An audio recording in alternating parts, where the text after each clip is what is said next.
ছিল, এখন বর্তমানে নেই। উনি ডিভোর্সি, এটাই তো? তুই জানিস তারপরও কিভাবে এমন পাগলামি করিস? কেন, ডিভোর্সি ছেলেকে কি ভালোবাসা যাবে না? নাকি তারা দ্বিতীয় কারো ভালোবাসা ডিসার্ভ করে না? আজকে একটু সময় পেলে আমার বাসায় আসিস। কথাটা বলেই খুশবু ফোনটা রেখে দেয়। খুশবু ফোন রেখে আয়েদের দিকে তাকিয়ে ভাবে। সব শুনছে নাকি?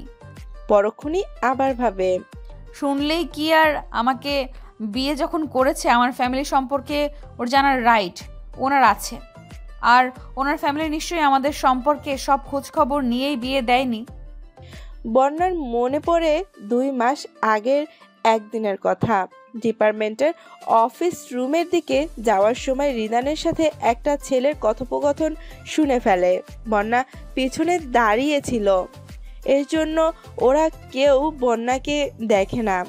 ওদের কথা শুনে কিছু সময়ের জন্য বন্যার পায়ের নিচ থেকে মাটি সরে যায়। বিয়ের 1 বছর না পেরোতেই তোর আর সারিকার এভাবে ডিভোর্স হয়ে যাবে ভাবতেই পারিনি। রিদানের ক্লোজ ফ্রেন্ড রিশাদ কথাটা বললে রিদান তার কোনো প্রতি উত্তর করে না। রিশাদ আবারও বলে, সারিকার বিয়ে হয়ে গেছে শুনেছিস? শুনলাম বরের সাথে করে আমেরিকায় সেটেল হয়েছে। এতদিন পর হঠাৎ বিয়ের আগের দিন রাতে ফোন দিয়েছিল। কিছু না বলে বেশ কিছুক্ষণ কান্না করে ফোন রেখে দেয়। শুধু অস্পষ্ট স্বরে একবার ক্ষমা চাইছিল। তুই কিন্তু চাইলে ওকে ক্ষমা করে দিতে পারতি, এতটা কঠোর না হলেও পারতি। আমার হাতে আর কিছুই ছিল না। ওর বাবা মা অনেক দূর এগিয়ে গিয়েছিল। ওনারা ওনাদের জায়গায় ঠিকই ছিল, কিন্তু সারিকার অন্যায়টা আমি মেনে নিতে পারিনি। তাই বলে ওর খারাপ চাই তা কিন্তু নয়। ও ভালো থাকুক, অনেক সুখী হোক, এই দোয়াই করি। রিদানের ধরা গলা বলা কথা শুনে বন্যা ওখান থেকে দৌড়ে চলে যায়। রিদানের লাইফে অন্য কেউ ছিল, ওর সাথে এমন কিছু হতে পারে বন্যার বিশ্বাস করতে খুব কষ্ট হচ্ছিল। কিন্তু রিদানে নিজের মুখে বলা কথা তো আর মিথ্যা হতে পারে না। বাসায় আসতে আসতে বন্যা সারা পথ অনেক কান্নাকাটি করে। পরে অনেক ভেবে চিন্তে সিদ্ধান্ত নেয়, রিদানের বিষয় সবটা না জেনে যখন ওকে ভালোবেসেছে, তাহলে এই সবটা জেনে ভালোবাসতে দোষ কি? এতদিন যখন রিদানের অগোচরে ওকে ভালোবেসেছে, এখনও ভালোবাসবে? এদিকে কাছাকাছি ফোন থাকায় আয় দুজনের কথাই স্পষ্ট শুনেছে, আর এখন ওই কথাগুলোই ভাবতে থাকে। ভাবতে ভাবতে আবারও ঘুমিয়ে পড়ে। খুশবু উঠে ফ্লোরে ছড়িয়ে ছিটিয়ে পড়ে থাকা কাজ অতি সাবধানে পরিষ্কার করে একবারে শাওয়ার নিয়ে যায়। রাতে বেশি কান্নাকাটি করার জন্য মাথাটা ভার হয়ে আছে। শাওয়ার নিয়ে মাথাটা ঠান্ডা করে বারান্দার মিষ্টি রোদে চুলগুলো শুকিয়ে নেয়। এর মাঝে একবার লিভিং রুমে উকি দিয়ে বাবা মাকে ব্রেকফাস্ট করতে দেখে আসছে। ছুটির দিন 2 ভাই বোনই দেরি করে ঘুম থেকে ওঠে, আর খোরশেদ তালুকদারের সকাল সকালই খাবারের অভ্যাস। অন্যদিন হলে ছেলে মেয়ের দেরিতে ঘুম থেকে ওঠার জন্য এতক্ষণ স্ত্রীর সাথে চেঁচামেচি শুরু করে দিত, কিন্তু আজকে জামাই আছে, এর জন্য চুপচাপ স্ত্রীর সাথে সকালের খাবার দাবার সেরে নেয়। বুড়ার আবার বউকে ছাড়া খাবার গলা দিয়ে নামতেই চায় না, তাই স্বামীর জোড়াজুড়িতে খুশবুর মাও খেয়ে নেয়। খুশবু বারান্দায় বসে থাকতে থাকতেই বেশ কিছুক্ষণ সময় পেরিয়ে যায়। রুম থেকে মেয়েলি স্বরে উচ্চ চিৎকার শুনে খুশবু দৌড়ে রুমে গিয়ে হতভম্ব হয়ে যায়। খুশবুর সাথে কথা বলার সাথে সাথেই মন্না খুশবুরে বাসায় রওনা দেয়। ওদের বাসায় ঢুকতে গিয়ে বন্যার মায়ের সাথে দেখা হয়। উনি একটু পাশের ফ্লোরে যাচ্ছিলেন, এর জন্য খুশবুর রুমে আছে বলে বন্যাকে ভিতরে যেতে বলে যায়। বন্যা তিরিং বিরিং করে লাফাতে লাফাতে খুশবুর রুমে এসে ওকে এত বেলা করে কম্বল মুড়ি দিয়ে শুয়ে থাকতে দেখে একটানে কম্বল গায়ের উপর থেকে সরিয়ে ফেলে চিৎকার করে ওঠে। বর্তমানে আইদ বেডের উপর বসিয়ে বন্যার দিকে রেগে তাকিয়ে আছে, আর বন্যা ভয়ে ভয়ে ঢোক গিলছে। খুশবু বারান্দায় দরজা পর্যন্ত এসে হতভম্ব হয়ে যায়। সেই সাথে রিদানও চিৎকার শুনে ঘুম থেকে লাফিয়ে উঠে খুশবুর দরজার কাছে এসে বিরক্ত দৃষ্টিতে বন্যার দিকে তাকিয়ে আছে। তাও যে ভালো ওর বাবা একটু আগেই বাইরে গেছে। আয়েদের রাগী দৃষ্টি দেখে বন্যা জোরপূর্বক হেসে সালাম দিয়ে বলে, স্যার আপনি স্টুডেন্টের রুমে কি করছেন? আয়েদ এবার এমনভাবে তাকা যেন চোখ দিয়ে ওকে ভস্ম করে দেবে। বন্যা ভয়ে ভয়ে বলে, বুঝতে পেরেছি, আর বলতে হবে না। আপনার সূত্র ধরে এই খুশবু হৃদয় স্যারকে ভাইয়া বলে এটা আমাকে বললেই তো হতো। আমি কি আবার উল্টোপাল্টা ভাবতাম? আপনি যে খুশবুর ভাইয়া আমি জানতামই না, আর ওই শাকচুরিটাও কখনো বলেনি আপনি ওর you shut up stupid girl. কে বলেছে তোমায় আমি খুশবুর ভাইয়া? কোনো ম্যানার্স শেখনি? একে তো রুমে নক না করেই সরাসরি রুমে আসছো, আবার এসে উল্টাপাল্টা কর্মকাণ্ড করছো। আয়েদের ধমকে বন্যা চমকে উঠলেও পরক্ষণেই রেখে বলে, তো আপনি খুশবুর রুমে কি করছেন? একটা প্রাপ্তবয়স্ক মেয়ের রুমে আপনার কি? তা আবার একেবারে কম্বল মুড়ি দিয়ে শুয়েছিলেন। একটা প্রাপ্তবয়স্ক মেয়ের রুমে থাকার মতো স্পর্ধা কে দেখাতে পারে? এইটুকু কমন সেন্স থাকলে আর কেউ এক্সামে গোল্লা পায় না। বন্যা ক্লাস টেস্টে একবার 0 পেয়েছিল, এর জন্য রিদান সুযোগ বুঝে খোঁচা মেরে দেয়। কথাটা শুনে বন্যা দরজার কাছে উস্কো খুস্কো চুলে রিদানকে বিরক্ত মুখে দাঁড়িয়ে থাকতে দেখে হাঁ করে তাকিয়ে থেকে বলে, হাউ সুইট। আপনার দিকে তাকিয়ে থাকতে থাকতে তো কখন এক্সাম টাইম শেষ হয়ে গেছিল টেরই পেয়েছিলাম না। আপনাকে এত কিউট হতে কে বলেছিল? চোখ সরানো দায় হয়ে যায়, সারাক্ষণ তাকিয়ে থাকে। Stop this nonsense. বন্যার কথার মাঝে রিদান চিৎকার করে ওঠে, বেয়াদব মেয়ে, ভুলে গেছো আমি তোমার কি হয়? অসভ্য মেয়ে, এমন চিৎকার দেশে সাত সকালে যেন বাসায় ডাকাত পড়ছে। বন্যার ধমক খেয়ে প্রথমে ভয় পেল, পরক্ষণেই খুশবুর দিকে তাকিয়ে বলে, তোকে পরে দেখে নিচ্ছি শয়তানটা, আগে তোর ভাইকে দেখিনি বলেই রিদানের সামনে দাঁড়িয়ে কোমরে 2 হাত রেখে বলে, বেলা 10টার সময় আপনার 7 সকাল? আমার 10টায় সাত সকাল হোক নাই 12টায়, তাতে তোমার কি? এত সকাল? ভাইয়া তুমি কারো ভালোবাসা তুচ্ছ তাচ্ছিল্য করতে পারো না। খুশবু ভাইয়ের উপর অসন্তুষ্ট হয়ে কথাটা বললে রিদান বলে, ভালোবাসা অন্যায় না, কিন্তু না জেনে ডিভোর্সে একজনকে ভালোবাসা অন্যায়। বন্যা প্লেটের দিকে তাকিয়ে পরোটার নখ খুঁড়তে খুঁড়তে বলে, আমি যদি বলি আপনি ডিভোর্সে জেনে আমি আপনাকে ভালোবেসেছি, আর আজকে সবটা জানার পরেও আমি আপনাকে ভালোবাসি। রিদান একটা বিরক্তির শ্বাস ফেলে বলে, তুমি এতটাও ছোট না যে আমাকে বোঝাতে হবে, যথেষ্ট ম্যাচিওর একটা মেয়ে। ভুলে যেও না আমি তোমার স্যার। তোমার আমার দুজনের কাছেই বিষয়টা অস্বাভাবিক। এইসব নিয়ে আর না ভেবে নিজের স্টাডিতে ফোকাস করো। হ্যাঁ, আপনি তো আমার স্যার। আয়েদ স্যারও তো আমার স্যার, শুধু আমার না, খুশবুরও তো স্যার। তাহলে আপনার কলিগ টিচার তার স্টুডেন্ট মানে আপনার বোনের রুমে কি করছিল? বন্যা এহেন কথা শুনে আইদ খুক খুক করে কেসে ওঠে। খুশবু অতি ব্যস্ত হয়ে পিঠে হাত বুলাতে বুলাতে মাথায় ফু দিতে থাকে।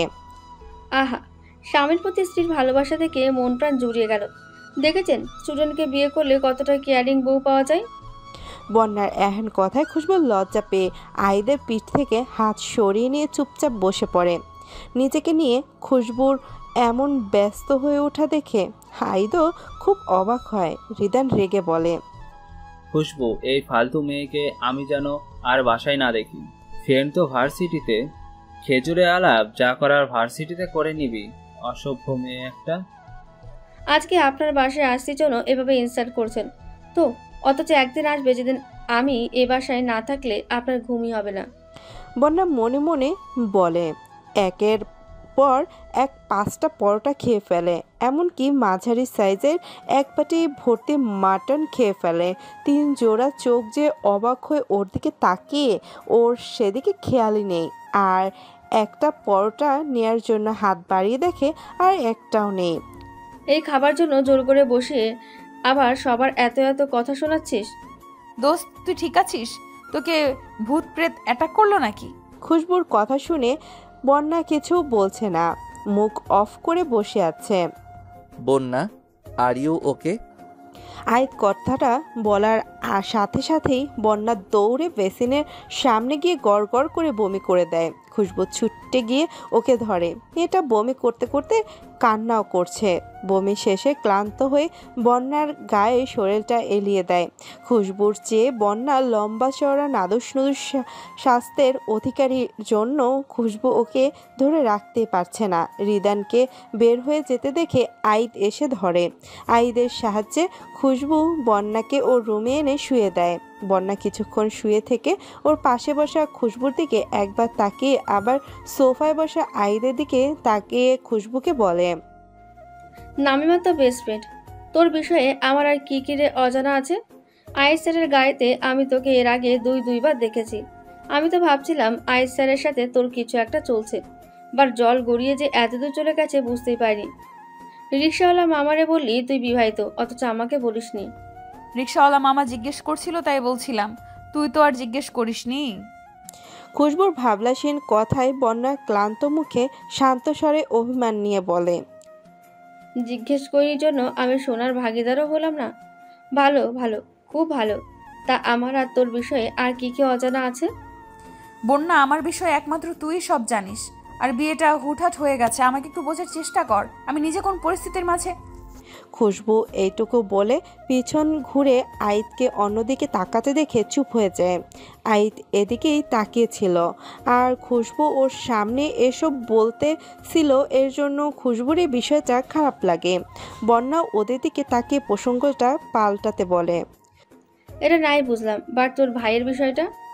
আমার কি জনে জনে মাইকিং করে বলতে হবে এটা আমার ভাই? নাকি তুই কখনো আমার ভাই সম্বন্ধে কিছু আক্স করছিস? তুই তো সব সময় তো রিদান স্যারকে নিয়েই পড়ে থাকতি। লাস্ট কথাটা খুশবু হেসে বলে। বন্যা গাল ফুলিয়ে উঠে বলে, থাকবো না তোর বাসায়। দুই ভাই বোন মিলে আমাকে যা নয় তাই বলে অপমান করে যাচ্ছিস। কেন রে, চলে যাবি কেন? আমার ভাবি হবি না? আমি কিন্তু রাজি আছি, ভাইয়াকে মানা। বন্যা, আমার মনে হয় তোমার এই বিষয় ভাবার আগে তোমার ফ্যামিলি মেম্বারদের মনোভাব সম্পর্কে ভাবা উচিত। তারা কি এটা মেনে নেবে তুমি বলো? তাছাড়া রিদান ভাইও এই বিষয়ে উৎসাহিত না। পরে যদি তোমাদের বাড়াবাড়িতে উনি কোনোভাবে রাজি হয়ে যায়, তখন কি তুমি কোনোভাবে তোমার ফ্যামিলিকে রাজি করাতে পারবে? এটা অনেকটাই কঠিন হবে। তাই আমার মনে হয় তোমাদের দুজনেরই এসব নিয়ে না ভাবাই উচিত। আইদের কথা শুনে খুশবু ভাবে, ঠিকই তো, ওর ফ্যামিলি কি এমন একটা ছেলের সাথে বিয়ে দেবে যার আগে একটা বউ ছিল? বন্যাও ভাবনায় পড়ে যায়। এই কথা তো ওর এতদিনেও মাথায় আসেনি। বন্যা জানে ওর ভাইকে ম্যানেজ করা খুব একটা সহজ হবে না। আইদ বাসায় যাবার জন্য উঠে দাঁড়িয়ে ড্রেসিং টেবিলের উপর থেকে ওয়ালেট পকেটে পুরে গাড়ির চাবিটা হাতে নিয়ে বের হয়ে যেতে লাগলে বন্যাও চলে যাওয়ার জন্য উঠে দাঁড়িয়ে খুশবুকে বলে। বের হয়ে যেতে লাগলে আইদ বলে, চলো, আমি তোমাকে ড্রপ করে দিচ্ছি, আমিও বাসায় যাচ্ছি। ধন্যবাদ স্যার, এখানে থেকে বেশি দূরে না, আমি একাই চলে যেতে পারবো। আমি পৌঁছে দিলে কি প্রবলেম? না মানে স্যার, ভাইয়া বাসায় আছে, আবার উল্টোপাল্টা কিছু ভাবতে পারে। কিছু মনে করবেন না স্যার, আমার ভাইয়া এসব দিকে একটু বেশি কঠোর। বন্যার কথা শুনে আইদের হাসি পেয়ে যায় যে মেয়েটি সামান্য একটা বিষয় নিয়ে এতটা ঘাবড়ে যাচ্ছে। সে আবার ডিভোর্সি ছেলেকে ভালোবাসার মতো দুঃসাহস দেখায় কি করে? কখনোই ফ্যামিলির সাথে মোকাবেলা করতে পারবে না। আইদ এসব ভেবে বন্যাকে বলে, আমাকে দেখে কিছুই ভাববে না, বরং খুশি হবে। আইদের কথাটা বুঝতে না পেরে বন্যা ওর দিকে ফ্যালফ্যাল করে তাকিয়ে থাকে। খুশবুর কথাটার কোনো আগা মাথা বুঝতে পারছে না। বন্যাকে এভাবে তাকিয়ে থাকতে দেখে আইদ খুশবুর দিকে তাকিয়ে আসছি বলে ওখান থেকে বের হয়ে যায়। আইদ যে আর একবারও না বলে এভাবে চলে যাবে ওরা ভাবতেও পারেনি। রেডি হয়ে নাও, এক জায়গায় যাব। আইদ ফিরে এসে কথাটা বললে খুশবু না বুঝে ওর দিকে তাকিয়ে থাকে। তোমাকে অনেক দিন ধরে একজন তার বাসায় নিয়ে যেতে বলছে, নিয়ে যাই নাই জন্য কিছুদিন ধরে আমার সাথে কথাই বলছে না। খুশবুর খুব জানতে ইচ্ছে হচ্ছিল সে কে, বাট আইদের সাথে এত ফ্রি না হয় জিজ্ঞেস করার সাহস করে ওঠে না। বন্যার সামনে ধমক খেয়ে আর মান সম্মান খোয়াতে চায় না, এর জন্য চুপচাপ আলমারির দিকে এগিয়ে যায়। বন্যা চলে যেতে লাগলে আইদ বলে, তুমিও আমাদের সাথে যাচ্ছ, আর কোনো কথা শুনতে চাই না, গট ইট? আইদের ধমকে বলা কথা শুনে বন্যাও আর কথা বাড়ায় না, কিন্তু ও বুঝতে পারছে ওরা বেড়াতে যাবে, তার মাঝে ও গিয়ে কি করবে। খুশবু একটা ব্ল্যাক থ্রি পিস নিয়ে ওয়াশরুমে যেতে লাগলে আইদের কথা শুনে থেমে যায়। আমরা নিশ্চয়ই শোক দিবসের সমাবেশে যাচ্ছি না? আইদের কথা শুনে বন্যা ফিক করে হেসে ফেলে আর খুশবু নিজের হাতে ধরে রাখা থ্রি পিসটার দিকে তাকিয়ে মনে মনে ভাবে, সরাসরি বললেই হতো ব্ল্যাক পরো না, এত ঘুরিয়ে পেঁচিয়ে কথা বলার কি আছে। খুশবু আবারও আলমারির কাছে গেলে বন্যা বলে, স্যার বাসায় কিছুক্ষণ আগে এমন একটা সিচুয়েশন ক্রিয়েট হলো, এখনই আবার খুশবুর বেড়াতে যাওয়াটা কেমন দেখায় না? না মানে আঙ্কেল আন্টি আর রিদান স্যারেরও তো মন খারাপ। বন্যার কথা শুনে খুশবু হাতের মিষ্টি কালারের গোল চুড়িদারটা ধরে দাঁড়িয়ে পড়ে। সত্যিই তো এত কিছু ভেবে দেখিনি। খুশবু আইদের দিকে তাকালে আইদ ওর দৃষ্টি বুঝতে পেরে কিছুক্ষণ ভেবে বলে, তুমি রেডি হয়ে আসো, আমি বাইরে আছি। খুশবু একটা দীর্ঘশ্বাস ফেলে জামাটা চেঞ্জ করে সব সময়ের মতো হালকা সেজে নেয়। চুলগুলো বেনি করতে লাগলে বন্যা ছেড়ে দিতে বলে। তোকে খোলা চুলে সুন্দর লাগে। খুশবু আর কথা না বাড়িয়ে বন্যাকে নিয়ে বের হওয়ার সময় আয়েদের টেক্সট আসে। ও নিচে ওয়েট করছে। লিফটে নিচে আসতে আসতে বন্যা খুশবুকে বলে, তোদের মাঝে আমি গিয়ে কি করব বলতো? এই স্যারকে দেখেই আনরোমান্টিক মনে হয়। রোমান্টিক হলে কেউ বউকে নিয়ে ঘুরতে যাওয়ার সময় উটকো ঝামেলা হিসেবে বউয়ের বান্ধবীকে সাথে নেয়। খুশবু কিছু বলছে না, এর জন্য বন্যা বলে, তোদের বিয়েটা হলো কবে? আমি তো কিছুই জানি না। খুশবু বন্যাকে বিয়ের ঘটনাটা বললে বন্যা বলে, দোস্ত, তুই এখনো এই বিয়েটা মানতে পারিসনি তাই না? এই জন্য কখনো আমাকেও এই বিষয়ে কিছুই বলিসনি। আচ্ছা, স্যার কি তোকে মানিয়ে নেওয়ার মতো টাইম দিয়েছে? বন্যার প্রশ্নের জবাবের আগেই লিফট থেমে যায়। এর জন্য খুশবু ওর কথাটা এড়িয়ে যেতে তাড়াতাড়ি নেমে হাঁটা শুরু করে। পার্কিং প্লটে আইদের গাড়ির সামনে রিদানকেও দাঁড়িয়ে থাকতে দেখে ওরা ভাবে এমনিতেই কথা বলছে। আইদ ড্রাইভিং সিটে বসলে খুশবু ফ্রন্ট সিটে বসে পড়ে। বন্যা ব্যাক সিটে বসার পর পাশে রিদানকে বসতে দেখে হতভম্ব হয়ে তাকায়। ওকে এমন ড্যাপ করে তাকিয়ে থাকতে দেখে রিদান বিরক্ত হয়ে বলে, বোন, তুই কষ্ট করে একটু পিছনে বসবি? ভাইয়া তুমি আমাদের সাথে যাবে? খুশবু খুশি হয়ে কথাটা বলে পিছনে এসে বসে। রিদান সামনে বসলে আইদ গাড়ি স্টার্ট দেয়। বন্যা মুখ ভেঙচি দিয়ে মনে মনে ভাবে, আমার পাশে বসলে মনে হয় ক্ষয়ে যেত। তো প্রথমে বসলি কেন? কেমন লোক রে বাবা, এমনি নির্লজ্জের মতো বোন জামাইয়ের সাথে ঢ্যাং ঢ্যাং করে ঘুরতে যাচ্ছে, আবার বোনকে জামাইয়ের পাশে থেকে তুলে দিল। সে যাই হোক, তাও তো ওই মুডি লোকটার সাথে কিছুক্ষণ একসাথে থাকতে পারবো। এই ভেবে বন্যা খুশি হয়ে যায়। বন্যা নিজের মতো খুশবুর সাথে বকবক করতে লাগলে। যদিও কথাটা বন্যায় বেশি বলছে আর খুশবু শুধু হা টানে। গাড়ির সামনের গ্লাসে চোখ যেতেই খুশবু হতভম্ব হয়ে যায়। আইত ওর দিকে তাকিয়েছিল। ওকে তাকাতে দেখে চোখ নামিয়ে নিয়ে রিদানের সাথে ভার্সিটির বিষয়ে কথা বলতে থাকে। গাড়িটা কিছুক্ষণের মাঝে থেমে গেলে বন্যা বাইরে তাকিয়ে হতভম্ব হয়ে যায়। এর মাঝে অবশ্য আইত একবার গাড়ি থেকে নেমে বেশ কিছু জিনিস কিনেছে। ফল মিষ্টির সাথে বাচ্চাদের জিনিসপত্রই বেশি দেখে খুশবুর ধারণা ওর বোনের বাসায় হয়তো যাবে।